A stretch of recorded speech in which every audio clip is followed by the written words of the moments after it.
Tempos Modernos, de 1936, é um marco na filmografia de Charlie Chaplin. A linha de montagem da fábrica que o filme retratou havia acabado de nascer na época em que viveu Karl Marx. Marx era alemão e viveu de 1818 a 1883. No século XIX, período em que o capitalismo industrial estava se consolidando na Europa. As máquinas se disseminavam, operadas por trabalhadores assalariados. No filme Tempos Modernos, o Carlitos operário, criado por Charlie Chaplin, evidencia como na fábrica capitalista ocorre a exploração do trabalho que os operários realizam, justamente o ponto de partida para a discussão e análise da sociedade capitalista de Marx. Que concepção de sociedade Marx descreveu a partir da observação do mundo capitalista? O que ele trouxe de novo, especialmente para a sociologia?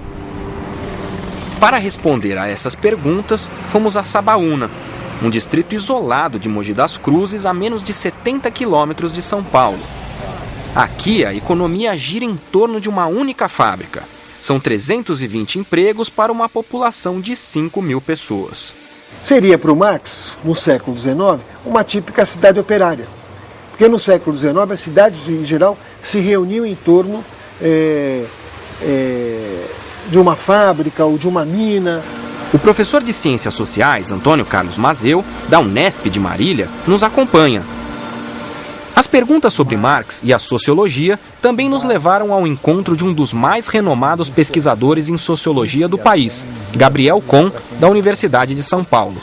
O professor Kohn vai ficar conosco neste e nos próximos 2 programas, sobre outros 2 autores clássicos, Max Weber e Emile Durkheim. Primeira pergunta a ele: que importância a obra de Marx tem para a sociologia? Olha, houve uma época até que se dizia que ele não tinha importância nenhuma, viu? Porque ele era considerado um economista, um filósofo, sei lá, um grande revolucionário, mas ninguém diria que ele tivesse contribuição para a sociologia. Que, aliás, quando ele escreveu, etc. e tal, pouco mais existia do que o nome inventado pelo Comte, um autor contemporâneo do Marx, que o Marx não gostava especialmente, ele tinha antipatia pelo Comte.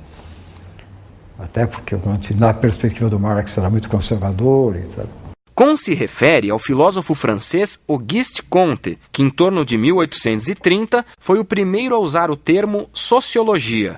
No entender do Marx, o capitalismo produz uma primeira relação social fundamental, da qual derivam N outras, que é a relação de assalariamento, a relação de compra e venda de força de trabalho, que não é uma relação natural, ela teve que ser inventada.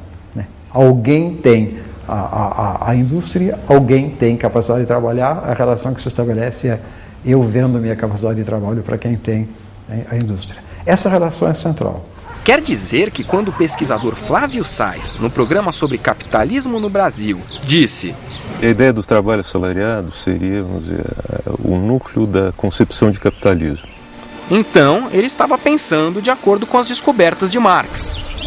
A história de Sabaúna se confunde com a expansão do capitalismo no Brasil. Lugar de passagem da antiga ferrovia São Paulo-Rio de Janeiro, era ponto de parada obrigatório para o abastecimento dos vagões com a produção agrícola local. Qualquer sociedade capitalista vai ter como desde a sua origem, vai ter como fundamento a ferrovia. Por que a ferrovia? Porque a ferrovia, antes de mais nada, é um instrumento de circulação da produção. Hoje, a estrada de ferro não transporta mais produtos agrícolas. A produção da fábrica de aquecedores, tomadas e chuveiros elétricos sai daqui pela rodovia Presidente Dutra, que praticamente acabou com o transporte ferroviário. O trem é usado apenas para o transporte de carga. A fábrica é a principal fonte de renda dos habitantes de Sabaúna. Sabaúna, ela está numa área de preservação. Então não podemos ter unidades fabris aqui, a não ser essa que já existia quando essa legislação foi feita, né? Eu diria até que a gente, olhando alguns setores da produção, lembra aquele famoso filme do Chaplin, em tempos modernos, né?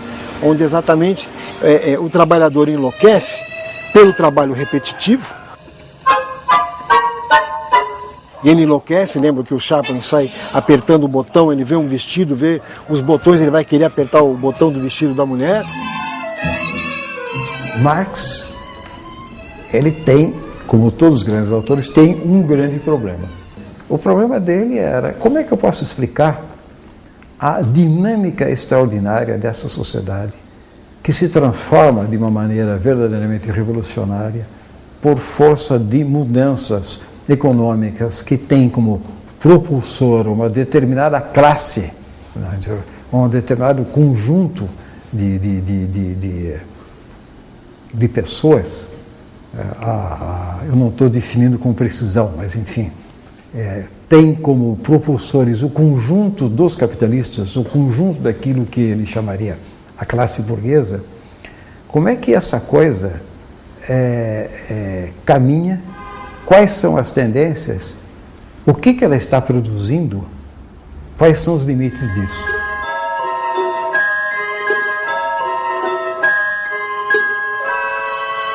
No capitalismo, o trabalho é livre, não é? O trabalhador vende a sua força de trabalho e o empresário capitalista compra a força de trabalho. É uma sociedade baseada na propriedade privada dos meios de produção e é uma sociedade fundamentalmente organizada em função da produção de mercadorias. Então, obviamente, isso implica numa necessidade de um trabalho livre e de um trabalho transformado em mercadoria. Então, obviamente, que o Marx, quando vai analisar a construção da categoria trabalho, ele vai dizer, olha, toda forma social tem uma forma histórica de trabalho e no capitalismo, como elemento central, é o trabalho livre e a venda da força de trabalho que move, vamos dizer assim, a estrutura social. O comprador da força de trabalho consome-a, fazendo o vendedor dela trabalhar. Este, ao trabalhar, torna-se realmente no que antes era apenas potencialmente. Força de trabalho em ação. Trabalhador. Para o trabalho reaparecer em mercadorias, tem de ser empregado em coisas que sirvam para satisfazer necessidades de qualquer natureza. Por isso, temos inicialmente de considerar o processo de trabalho a parte de qualquer estrutura social determinada. O que acontece no capitalismo? Primeiro, o trabalhador não tem mais os meios de produção, ou seja, não tem os instrumentos de produção. O trabalhador vende só sua força de trabalho. Então, eu quero trabalhar. Pois não, o que o senhor sabe fazer? Eu sou marceneiro. Eu não tenho a madeira, eu não tenho o machado, eu não tenho a serra, eu não tenho a plaina, não tenho nada. Eu chego na fábrica, a fábrica me fornece tudo. Ó, todos os instrumentos de produção estão aqui. Você vai pegar a sua capacidade de trabalho, vai utilizar os meus instrumentos e vai produzir. Isso que são os meios de produção.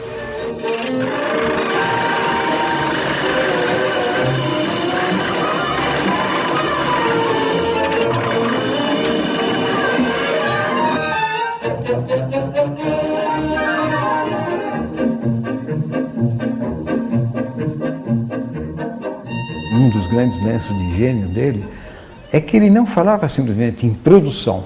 Eu quero ver qual é a produção. Ele não falava simplesmente no trabalho. Ele falava no modo de produção.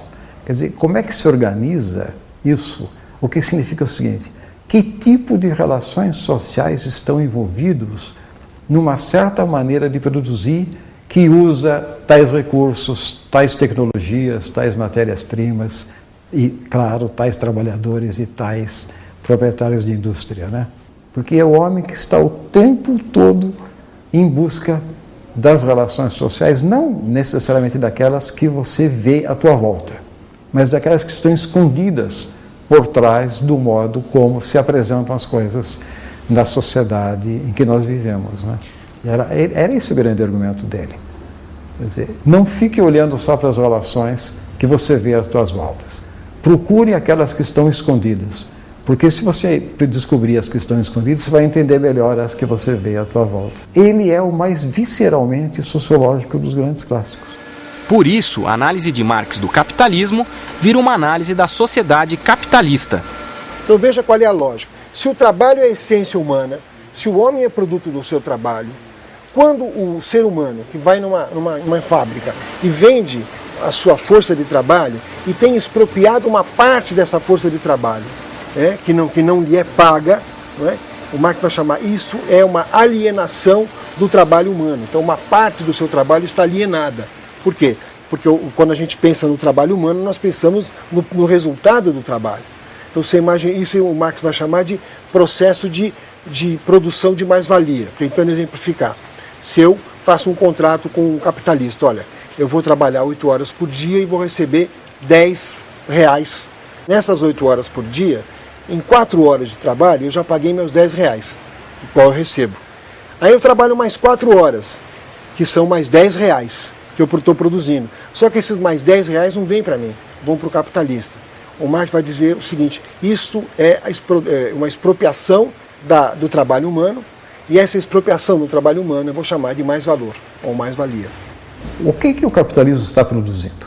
O capitalismo é uma criação histórica de uma determinada classe social. A burguesia proprietária dos meios de produção. Ela tem que se relacionar com quem efetivamente produz. Ao se relacionar e colocar esse pessoal nas empresas, nas fábricas e tal, ela é obrigada a trazer para perto e organizar, de alguma maneira, esse conjunto que estava disperso por aí de trabalhadores diretos na produção. Resultado, o capitalismo produz, além de produtos materiais, além de mercadorias, produz uma nova configuração social. Para começo de conversa, uma nova classe. Ele sugere que, se o capitalismo gera uma nova classe que pode se orientar, combinar, organizar seus interesses de uma maneira que não tem compromisso algum com a manutenção da ordem capitalista, então na cabeça dele isso significa o seguinte: inexoravelmente, em algum momento, essa nova classe vai fazer valer a sua capacidade e os seus interesses. E vai gerar um outro tipo de sociedade. Marx, sem dúvida, apostava nesse outro tipo, uma sociedade tipo socialista, que você não tivesse mais compra e venda de força de trabalho, não tivesse mais apropriação privada do trabalho, e na cabeça dele, tendencialmente, não teria nem mais o Estado como grande órgão coordenador da sociedade. O socialismo seria a realização inteira da ideia de sociedade, que significaria, no caso, associação livre de homens livres, não sujeitos a qualquer tipo de dominação externa. Isso seria, na cabeça de um autor como Marx, a realização plena da sociedade. Esse é o modelo, digamos, ideal que ele tinha na cabeça. Ele achava que havia condições históricas para, claro que num processo bastante longo, chegar a isso. Dessa análise de Marx, nasceram no século XX as correntes de pensamento chamadas marxistas, que dizem lutar pela criação de uma sociedade em que homens não explorem outros homens. Em 1917, a Revolução Russa, baseada no marxismo, buscou colocá-las em prática. Juntaram-se à União Soviética países do leste europeu que, em 1945, depois da Segunda Guerra Mundial, passaram a ser chamados de Cortina de Ferro. Metade da Alemanha de Marx fez parte da Cortina de Ferro. A queda do Muro de Berlim, em 1989, simbolizou o fim da União Soviética, 72 anos depois de sua criação.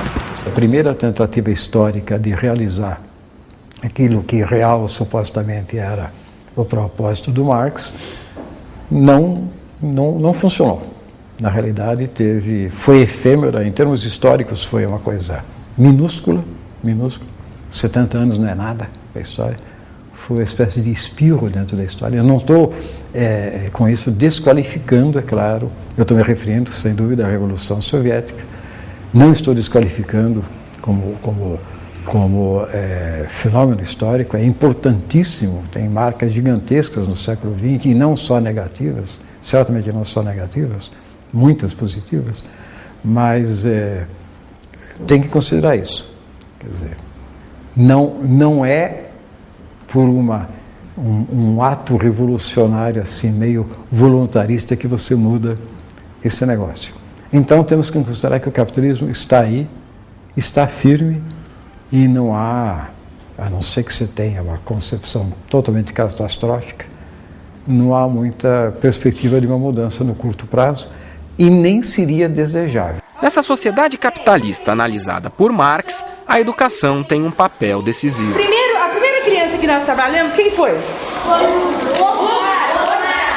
Ele não tem, pessoalmente, uma reflexão sistemática sobre educação. Mas a tendência maior do Marx e dos seus seguidores é de desenvolver uma visão crítica sobre os limites da educação na sociedade contemporânea, que, no entender deles, estaria demasiado voltada para a reprodução das condições já dadas de vida social e não suficientemente voltada para criar indivíduos capazes exatamente de ir além, de transcender isso, né?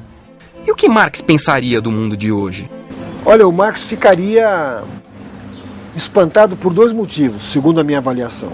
Primeiro, ele diria o seguinte: tudo aquilo que eu avaliei, que eu analisei, está acontecendo, né?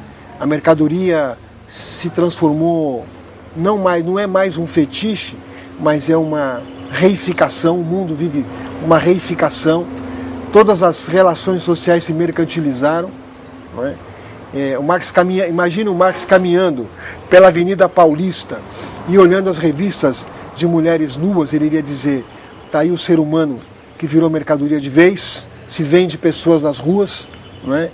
Ele diria que a mais-valia se realiza hoje de uma forma brutal, de que há uma concentração, de que houve aquilo que ele dizia que era uma tendência, aconteceu, a fusão do capital financeiro com o capital industrial, que é o capital monopolista do mundo contemporâneo, não é? E também iria dizer o seguinte: puxa vida, essas experiências socialistas falharam e falharam muito. O pensamento marxista se defronta, entre outras coisas no momento, com o seguinte problema: a forma tradicional de construir uma alternativa histórica ao predomínio unilateral da sociedade capitalista, que seria a organização política de uma poderosa classe trabalhadora, de um poderoso proletariado, essa condição não existe mais. A classe trabalhadora está na defensiva, perdeu as suas condições de negociação e não é uma força, e não será em futuro próximo. Os trabalhadores da produção não serão uma força capaz de mudar a sociedade. Então, essa alternativa se foi. O problema é